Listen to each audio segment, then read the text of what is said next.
Alright guys, just a little tip here. If you have one of these scissor jacks, these come with the most Fords. This is for a Ford F-150 here.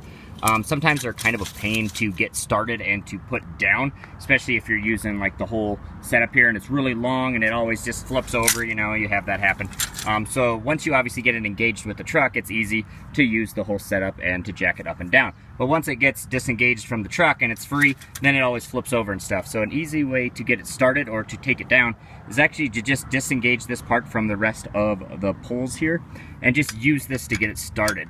So whichever way you're going, make sure the long end is pointing that way. So when you're going up, obviously you'd have another hand here, so you can hold it and you turn it like that, and that will get it started. So it'll be a little easier to get it started that way than trying to turn this by hand or to use the whole long pole thing.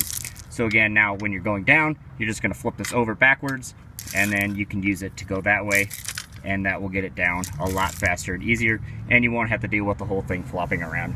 Hope you guys found that handy.